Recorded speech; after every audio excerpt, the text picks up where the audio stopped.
আসসালামু আলাইকুম। আমি চিকিৎসক ও লেখক ফারহানা মবিন বলছি।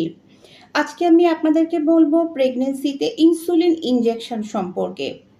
অনেক প্রেগনেন্ট নারী গর্ভাবস্থায় ডায়াবেটিসে আক্রান্ত হন এবং অনেকে দেখা যায় যে আগে থেকে ডায়াবেটিসে আক্রান্ত ছিলেন। এরকম হিস্ট্রি আমরা অনেক পাই। তো প্রেগন্যান্সিতে সবচেয়ে নিরাপদ হলো ইনসুলিন ইনজেকশন।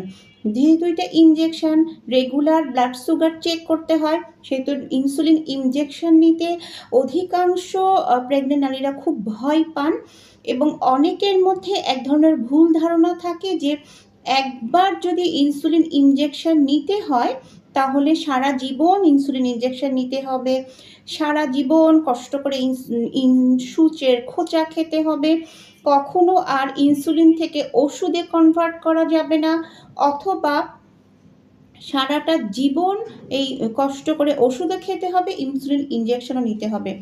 এইরকম ভুল ধারণা কিন্তু অনেকেরই আছে।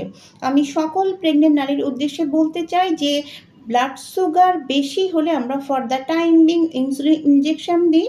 অনেকে আছেন যে এই যে প্রেগনেন্সিতে যে ডায়াবেটিসটা ধরা পড়ে সেটাকে আমরা বলি মাতৃত্বজনিত ডায়াবেটিস।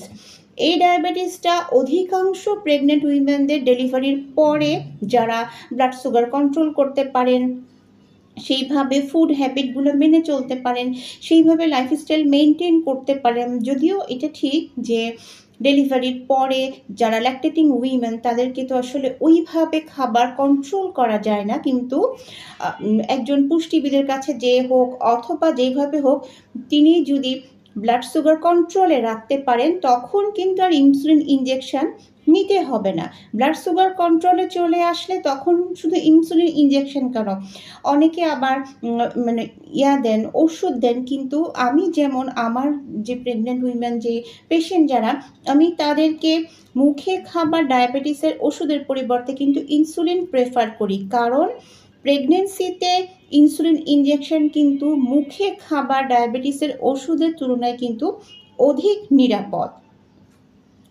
তো এটাই আমি বলতে চাই যে ভয় পাবার বা আতঙ্কিত হবার কিছু নাই। প্রেগনেন্সিতে ইনসুলিন ইনজেকশনটা সাময়িক।